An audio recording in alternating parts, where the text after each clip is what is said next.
Dear brothers and sisters, welcome to the presence of the Lord on this special morning. I now invoke the Holy Spirit to dwell among us, opening our hearts to receive the seeds that will be planted today. Just as the dew refreshes the earth in the early hours and reinvigorates every plant, may divine grace profoundly renew our spirits in this sacred moment of communion. The Word teaches us in Psalm 90:14, "Satisfy us in the morning with your unfailing love, that we may sing for joy and be glad all our days." This is the essence of what we seek today, to allow God's love to satisfy us right at dawn, completely transforming the course of our days.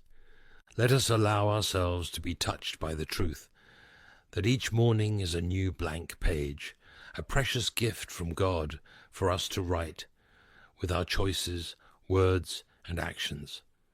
The prophet Jeremiah reminds us with deep emotion, "Because of the Lord's great love, we are not consumed, for his compassions never fail.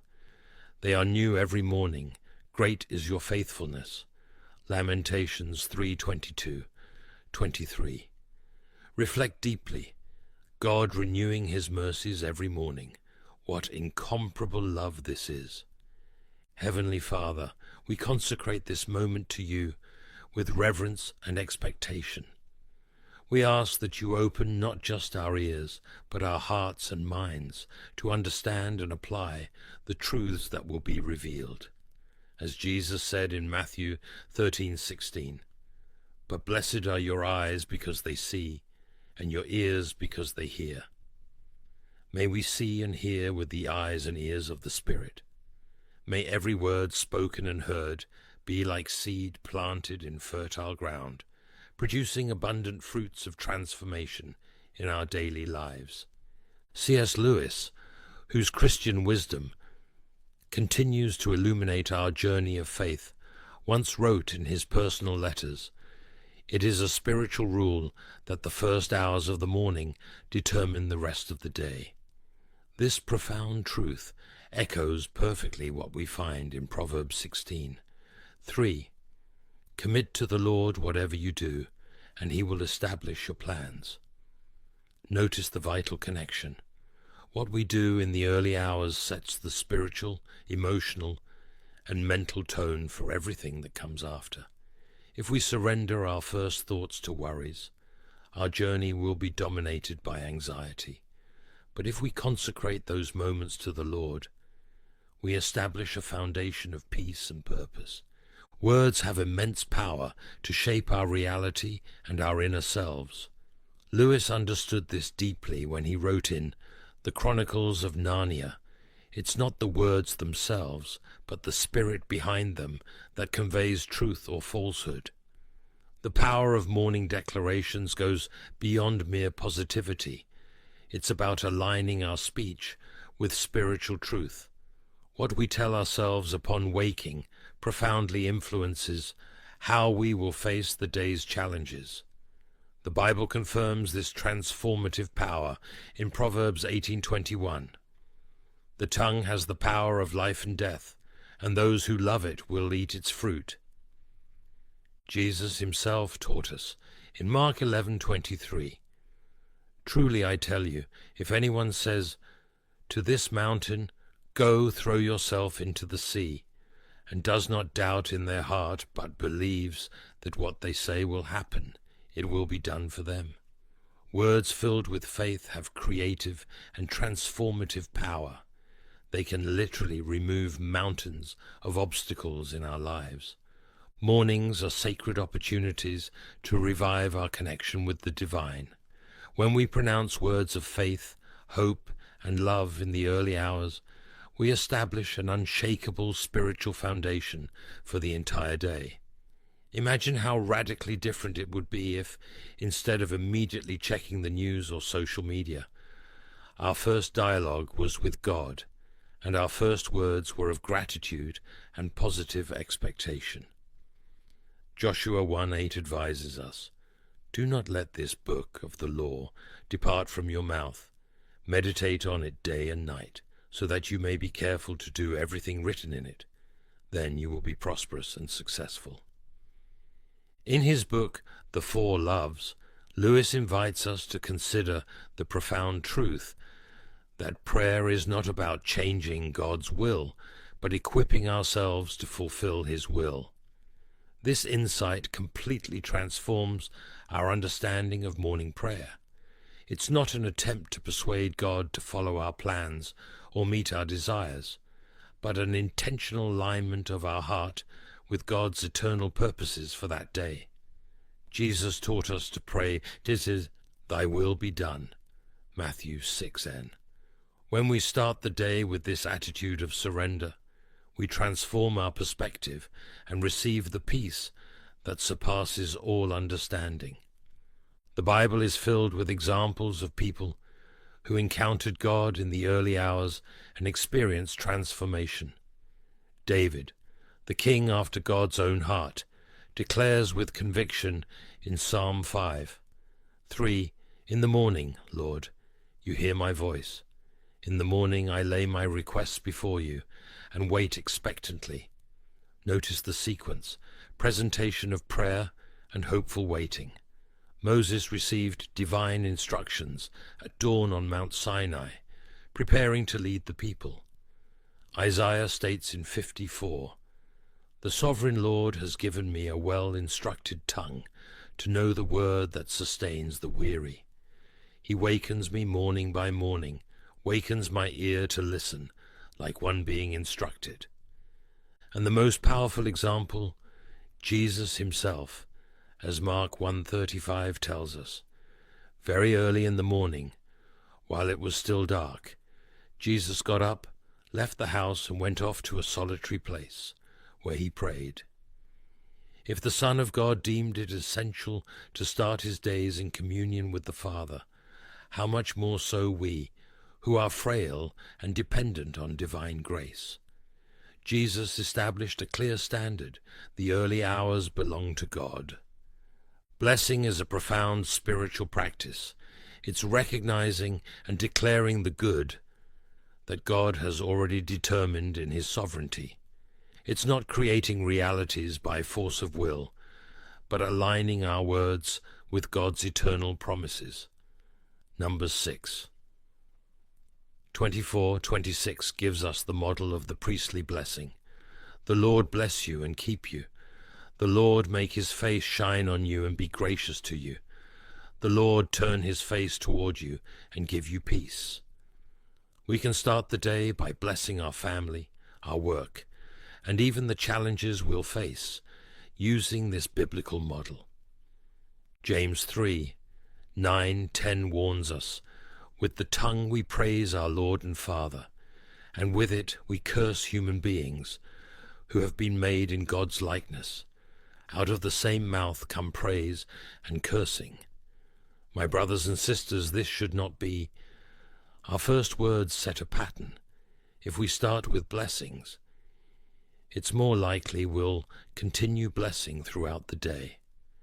A simple morning declaration like, "May the peace of Christ, which surpasses all understanding, guard my heart today," based on Philippians 4:7, can transform our entire disposition. Or we can declare Psalm 118:24, "This is the day the Lord has made. Let us rejoice and be glad in it." These aren't just words, they're faith declarations that shape our inner reality and connect us to divine promises. Lewis wisely observed in Mere Christianity that it's not that God will send us nice thoughts if we're good, or punish with bad thoughts if we're bad. He gave us minds to use.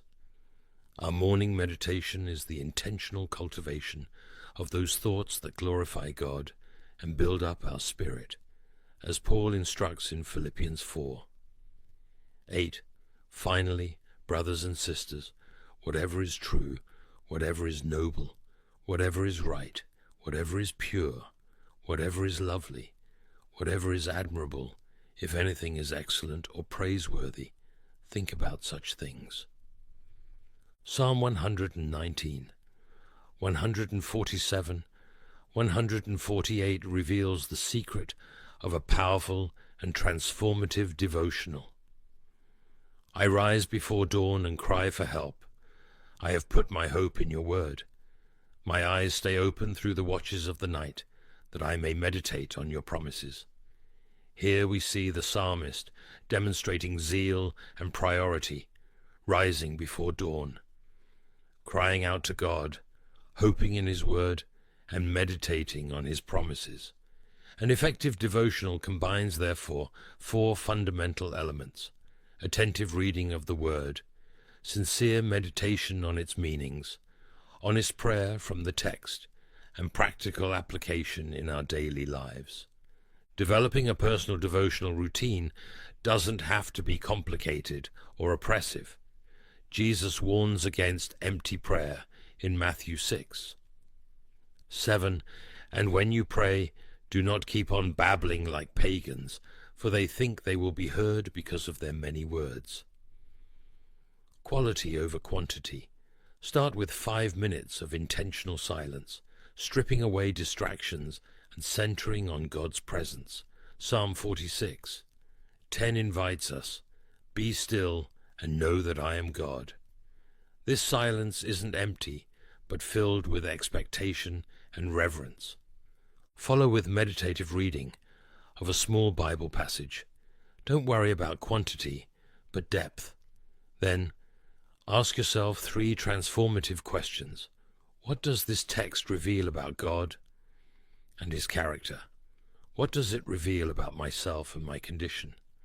How can I apply it concretely today? End with a simple prayer of surrender and gratitude. Following the model of 1 Thessalonians 5:18, give thanks in all circumstances, for this is God's will for you in Christ Jesus. Lewis understood that Christianity is not just a set of abstract beliefs, but a complete and integrated way of life.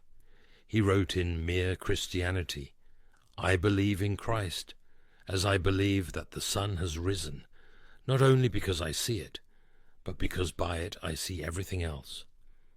When our faith illuminates all areas of life, nothing remains secular or separate. Everything becomes sacred and meaningful. Paul affirms this integrative view. In Colossians 1:17, he is before all things, and in him all things hold together. How can we live out the gospel in practical ways in the workplace? Colossians 3:23-24 guides us clearly. Whatever you do, work at it with all your heart, as working for the Lord, not for human masters, knowing that from the Lord you will receive an inheritance as your reward. It is the Lord Christ you are serving. Our professional excellence, integrity in small decisions, honesty in reports, and compassion for colleagues are concrete and powerful expressions of our faith. Jesus taught in Matthew 5:16, in the same way, let your light shine before others, that they may see your good deeds and glorify your Father in heaven. We don't need to evangelize verbally at all times. Our consistent conduct, unshakable ethics, and selfless service are eloquent testimonies of the transformation Christ works in us. Continuous prayer, as taught in 1 Thessalonians 5:17, pray without ceasing, doesn't mean being physically on our knees all day, but maintaining a constant and vivid awareness of God's presence in all circumstances. Lewis explained this beautifully in the Screwtape Letters. We need to learn to allow our mind to live in 2 dimensions at once. We can practice this through brief, sincere prayers during the day. When starting an important meeting, facing an unexpected challenge, receiving a blessing, or simply observing the beauty of creation around us. Paul teaches us to pray without ceasing, also in Ephesians 6:18, and pray in the Spirit on all occasions with all kinds of prayers and requests. With this in mind, be alert and always keep on praying for all the Lord's people. This constant vigilance transforms mundane activities into moments of divine communion. A simple practice is to consecrate each new environment we enter, whether it's our children's school, the workplace, a medical office, or the supermarket, with a brief prayer, "Lord, use me here as an instrument of your peace and love." Lewis wrote profoundly in The Abolition of Man, "Every day would be better if we could perceive more clearly God's presence." This pursuit of daily renewal through constant awareness of the divine presence is what distinguishes a vibrant and transformative Christian life from dead and ritualistic religiosity, as Paul urgently exhorts us in Romans 12. 2. Do not conform to the pattern of this world, but be transformed by the renewing of your mind, so that you may test and approve what God's will is, his good, pleasing, and perfect will. Jesus taught in John 10:10 that he came that we might have life, and have it abundantly, not just existence, but fullness. This abundant life starts with the transformation of our mornings, which in turn transform our days, weeks, months, and years. It's a process of constant renewal. As Paul describes in 2 Corinthians 4:16, "Therefore we do not lose heart, though outwardly we are wasting away, yet inwardly we are being renewed day by day." I invite each one to make a specific and measurable commitment today. Choose one concrete practice from those we've discussed, whether starting the day with words of blessing over your family, dedicating 10 minutes in the morning to Bible meditation, establishing 3 moments of brief prayer throughout the day, or committing to seeing God's presence in every person you meet. Start small, but start today with determination.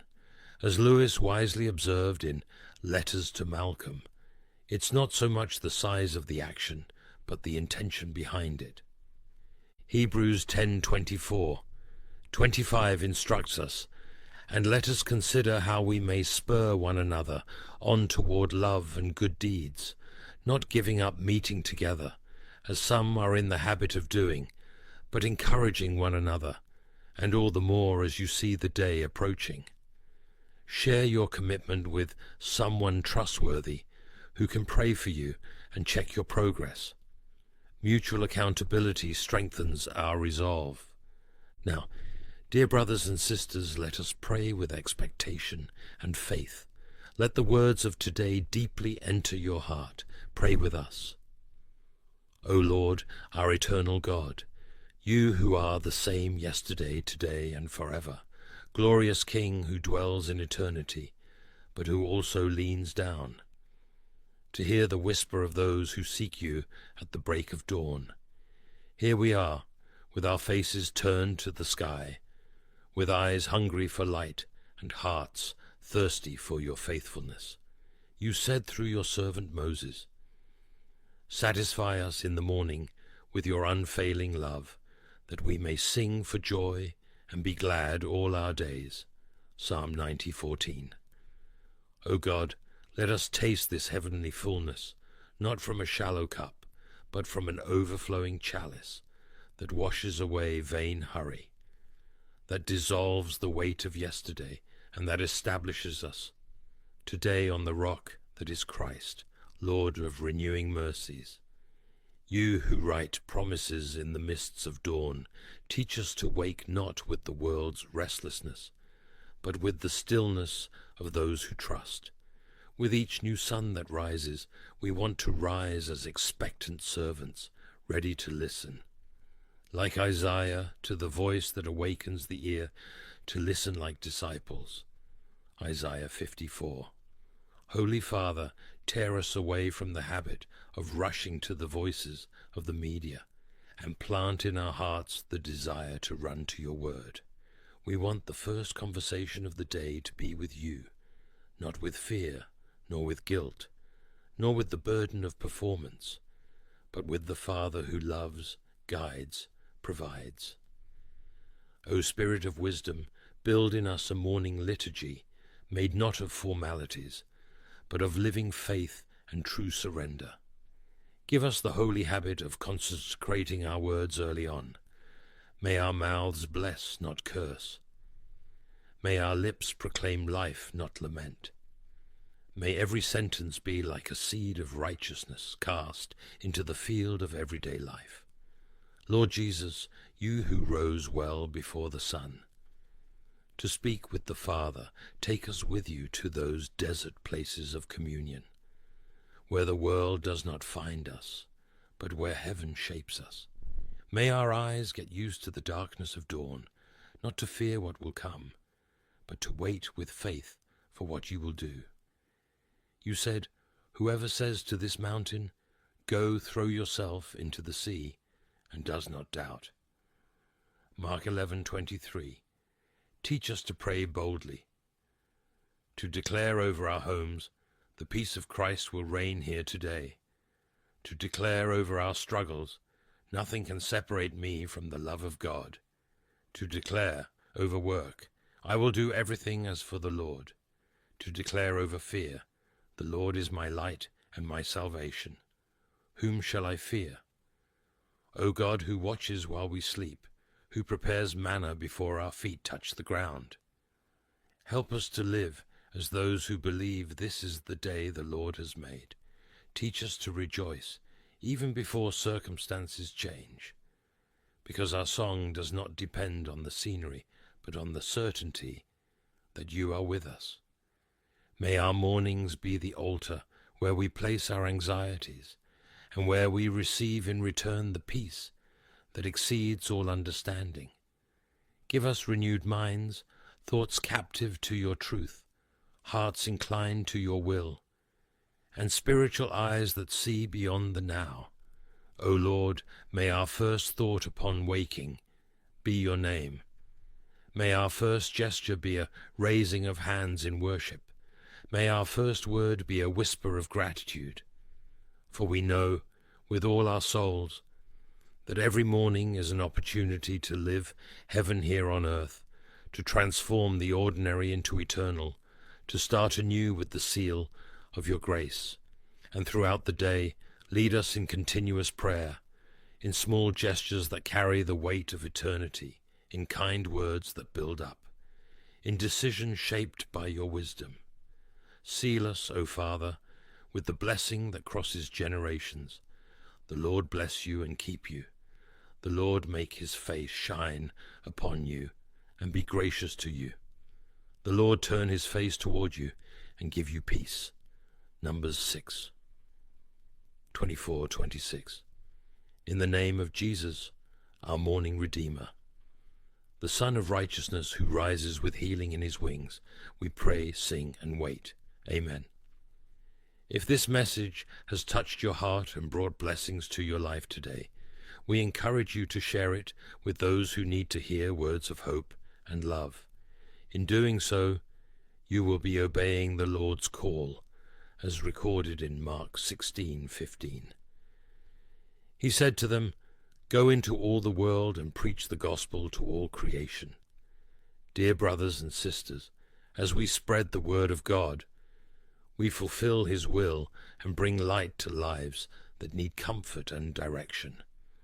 Let us be instruments of the Lord's love, sharing this message so that others may experience the peace and joy of knowing our Savior. United with hearts full of love and gratitude, let's bring the good news to all corners of the world, answering the Father's call. Don't forget to click the like button and subscribe to our channel for more messages like this. Together we can reach more lives and spread the love of Christ. If you wish to accept Jesus Christ as your Lord and Savior, I invite you now to open your heart and receive God's grace. No matter where you've been or what you've done, Jesus came to save the lost, and God deeply loves you. He doesn't want anyone to perish, but for all to repent and find eternal life.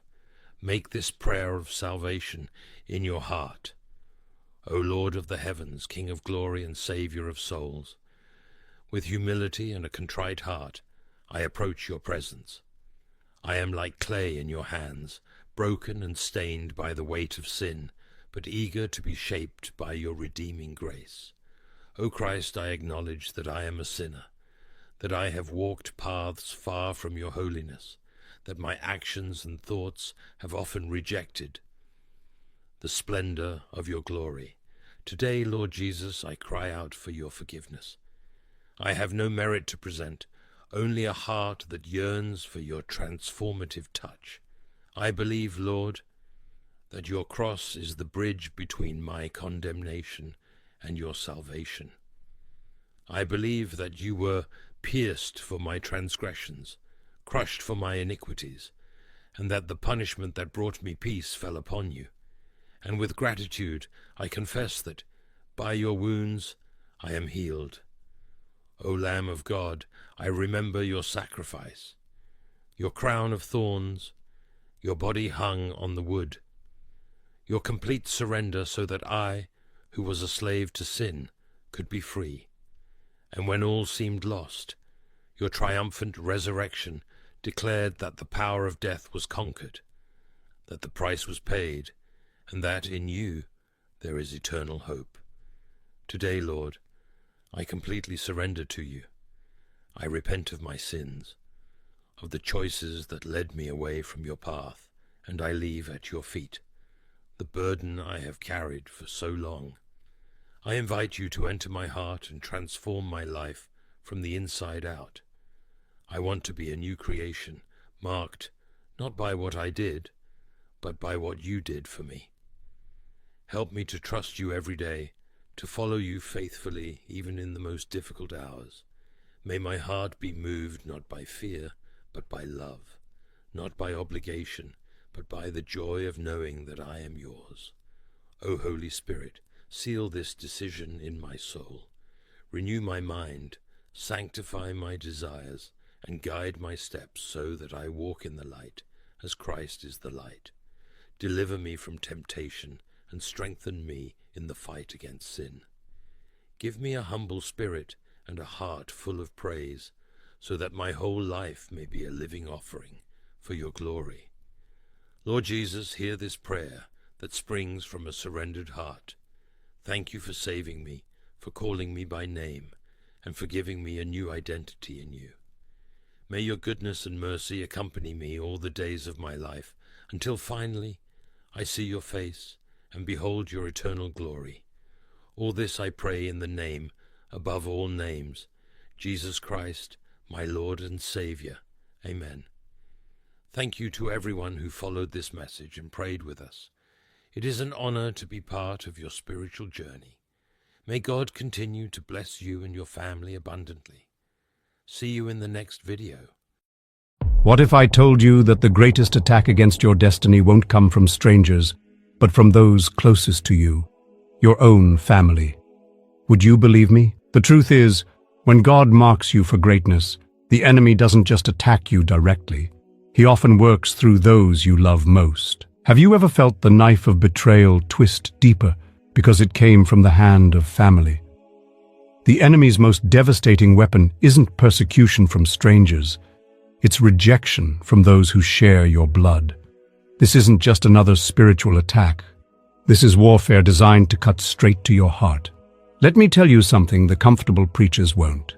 When God marks you for greatness, your own family can become the battlefield where the enemy wages his fiercest war against your destiny. The people who rocked you to sleep as a child may be the same ones keeping you awake at night with their words of doubt and criticism. The siblings who once played alongside you may now play right into the enemy's hands with their jealousy and opposition. In today's message, I want to reveal the enemy's most cunning strategy, using your family to derail your divine purpose. The Bible is filled with examples of God's chosen ones who faced opposition from their own flesh and blood. This isn't just ancient history. It's happening to many of you right now. If you've been feeling the sting of family rejection, misunderstanding, or sabotage, type "I'm prepared" in the comments. This declaration shows that you're ready to see beyond the natural into the spiritual reality of what's truly happening. Without further delay, let's explore how the enemy uses your family against you and, more importantly, how to overcome it. Sign number 1. They become the voice of doubt and fear. The most insidious way the enemy uses family against you is by making them the mouthpiece for doubt and fear. When God gives you a vision, a dream, or a direction, the voices that most powerfully question it often come from your inner circle. Consider Joseph in Genesis 37. Before God gave him dreams of his future greatness, his relationship with his brothers was apparently normal. But the moment divine favor marked him, Scripture tells us, they hated him and could not speak peacefully to him. This wasn't just sibling rivalry, it was spiritual warfare. What you must understand is that this hostility isn't really about you. Your family members are being influenced by spiritual forces they cannot see or understand.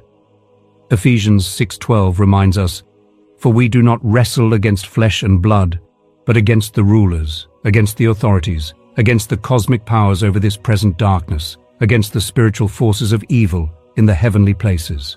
When your mother suddenly criticizes everything you do, when your spouse becomes inexplicably cold, when your siblings find fault with your every move, recognize that something spiritual is happening. The enemy knows that words from family cut deeper than words from strangers.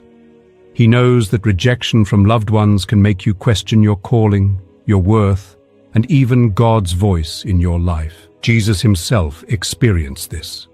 Mark 3:21 tells us, "When his family heard about this, they went to take charge of him, for they said, 'He is out of his mind.'" Even the Son of God faced family opposition. His own brothers did not believe in him, according to John 7:5. If the enemy attempted to use family against Jesus, how much more will he try with you? Remember this: the intensity of opposition often reveals the significance of your calling. The greater your assignment from God, the fiercer the attack through family. Don't be discouraged by this hostility. Instead, see it as confirmation that you're on the right path, that your life threatens the enemy's plans enough for him to deploy this strategic attack. Sign number 2. They remind you of past failures. The second tactic the enemy uses through family is constantly reminding you of your past failures, weaknesses, and mistakes. Your family knows your history better than anyone. They've seen you at your worst. They remember the failures you wish everyone would forget. The enemy uses this intimate knowledge as ammunition. He prompts family members to bring up past mistakes precisely when you're stepping toward your destiny. Remember when you tried something similar and it didn't work out?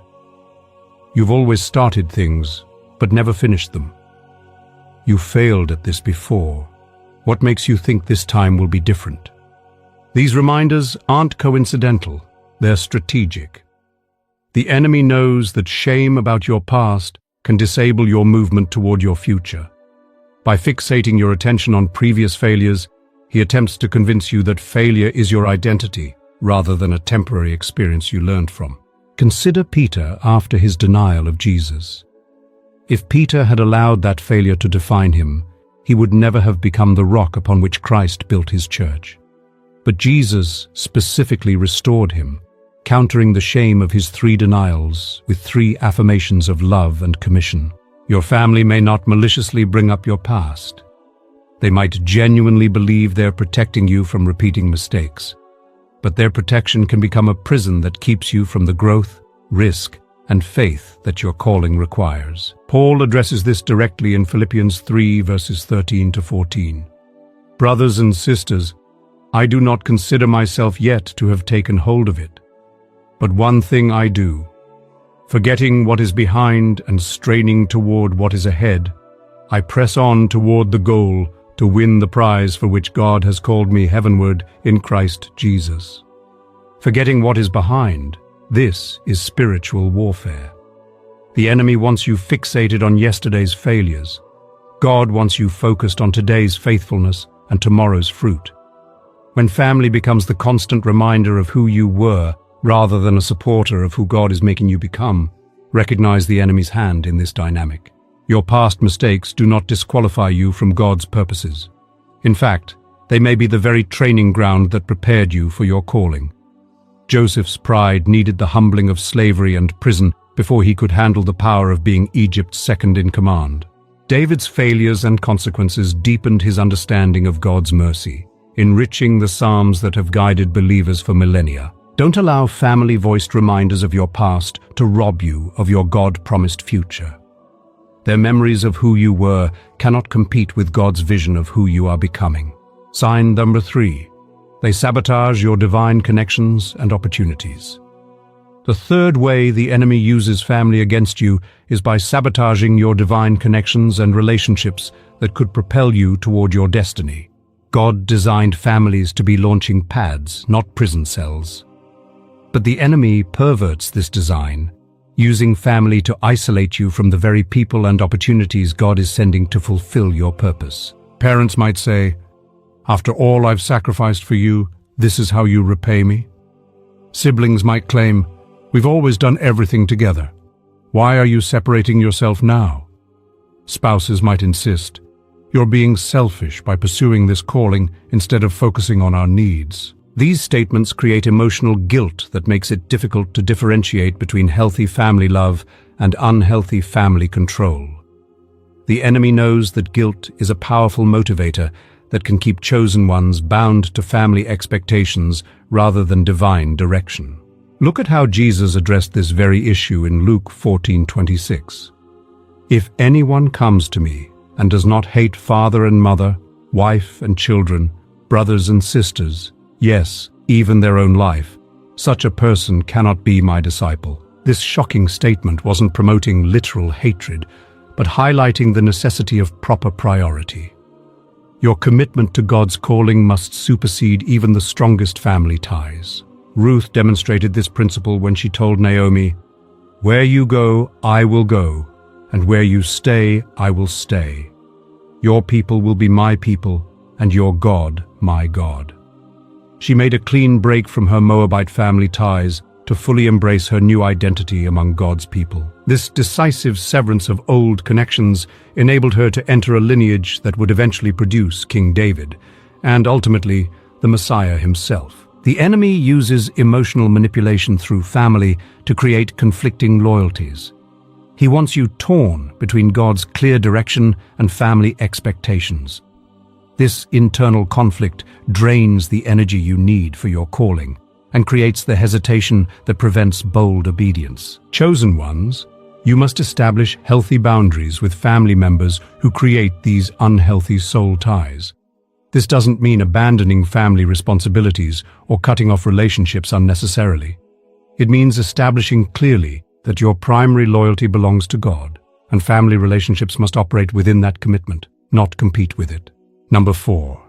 When your new direction threatens their old ways. The fourth powerful weapon the enemy uses against God's chosen ones through family is the entrenchment of tradition. Your divine calling often requires breaking away from established patterns, and this departure from the familiar can trigger fierce resistance from those who have invested in maintaining the status quo. In Ruth 1 verses 16 to 17, Ruth had to make a radical decision that went against cultural norms when she told Naomi, "Your people shall be my people, and your God, my God." She had to break with her Moabite traditions to follow the true God, a decision that undoubtedly would have faced opposition from her birth family. Moses faced similar challenges when he had to confront not only Pharaoh, but also skepticism from his own Hebrew people who had become accustomed to their identity as slaves. Generations of captivity had created a slave mentality that was, in some ways, more comfortable than the uncertainty of freedom and divine destiny. Family traditions carry spiritual weight. They're not merely habitual practices, but often become core elements of identity. When God calls you to step into a new spiritual dimension, to embrace practices, perspectives, or pursuits that differ from your family's traditions, the devil seizes this moment. He transforms their attachment to tradition into a weapon against your advancement. You might hear statements like, "That's not how we do things in this family. None of us have ever done that before. We're not those kinds of Christians." These phrases might seem harmless, but they can carry the weight of generations of spiritual agreements that now stand in opposition to your divine calling. This is particularly evident when God calls someone to a deeper level of faith or service than their family has experienced.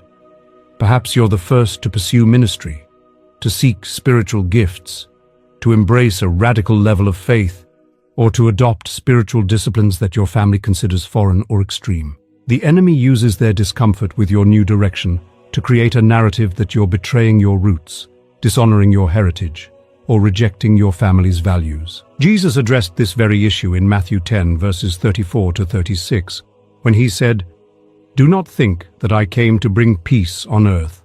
I did not come to bring peace, but a sword. For I have come to set a man against his father, a daughter against her mother, and a daughter-in-law against her mother-in-law, and a man's enemies will be those of his own household." This wasn't Jesus advocating for family conflict, but rather acknowledging that following him wholeheartedly would sometimes place believers at odds with family traditions and expectations. Chosen ones, recognize that when God calls you to break new ground spiritually, family resistance is often not just about the specific changes, but about the threat those changes represent to established identity and comfort zones. This isn't about dishonoring your family, but about honoring God's direction for your life, even when it differs from your family's expectations. The key to overcoming this tactic is to maintain respect for your family while standing firm in your conviction. Never become contemptuous of your heritage, but also never allow tradition to become an idol that prevents you from embracing God's new direction. Balance honor for your family with unwavering obedience to God's call, remembering that sometimes the greatest honor you can give your family is to follow God fully, even when they don't yet understand. Number 5, when they force you to choose. The fifth and perhaps most painful way the devil turns your family against you is by creating false loyalty tests.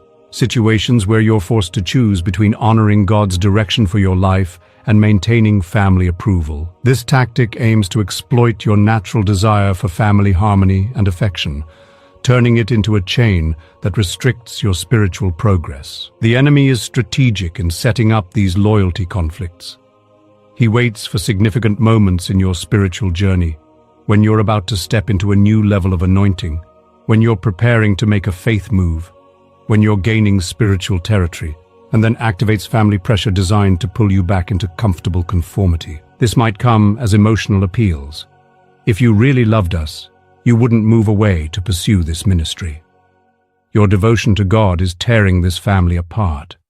We never see you anymore because you're always at church. These statements contain partial truths wrapped around subtle manipulation, creating false dichotomies that suggest you must choose between God and family. Abraham experienced this test when God called him to sacrifice Isaac.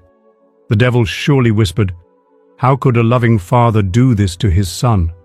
Choose your natural love over this extreme obedience."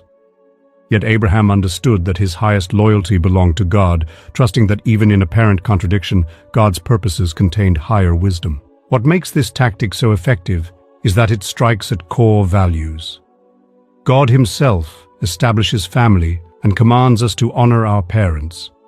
Yet the enemy twists this divine principle, weaponizing it to create a false dichotomy between family honor and spiritual obedience. Chosen ones, the key to overcoming this tactic is understanding true biblical honor. Honoring family doesn't always mean doing what they want. Sometimes the highest honor you can show is to love them unconditionally while firmly following God's direction for your life. This models for them a commitment to truth that transcends emotional manipulation. When faced with these loyalty tests, remember Jesus' example with his own mother in John 2:4, when she pressured him regarding the wine at the wedding. "Woman, what does your concern have to do with me? My hour has not yet come." Though he ultimately performed the miracle, he first established that his timing and mission were determined by his Father's will, not family pressure. Chosen ones, as we conclude this message, understand that family opposition is not just a personal challenge, it's a spiritual battleground. The devil targets family relationships precisely because they have such power to either launch you into your destiny or hold you back from it. The pain of family misunderstanding, rejection, or opposition can feel overwhelming. But remember Joseph's powerful perspective in Genesis 50:20. But as for you, you meant evil against me, but God meant it for good. What the enemy intends as your greatest hindrance, God can transform into your greatest preparation. Family opposition often serves as the crucible that purifies your calling. It tests your conviction, strengthens your resolve, and ensures that you're following God for authentic reasons rather than human approval. Many of God's most powerfully used servants were forged in the fire of family misunderstanding. This doesn't mean you should seek conflict or adopt an adversarial stance toward your family. On the contrary, continue to extend love, patience, and honor even when it's not reciprocated.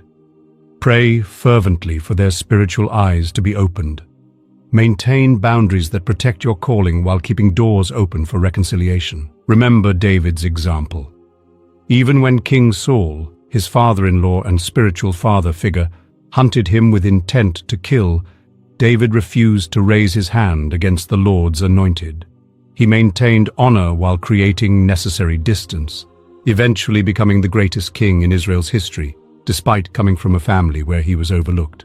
Your family's current opposition doesn't determine your ultimate impact.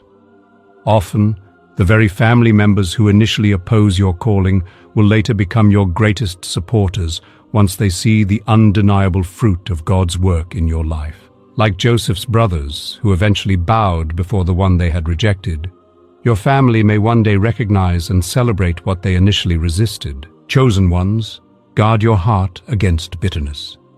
It's easy to become resentful when those who should support you most stand against you. But bitterness will only poison your calling and block the very blessings God intends to flow through you to your family. Instead, maintain a heart of compassion, recognizing that your family's opposition is often based on fear, misunderstanding, or their own unhealed wounds. Most importantly, remember that while the devil may use family against you, God has placed you in your specific family line for divine purposes.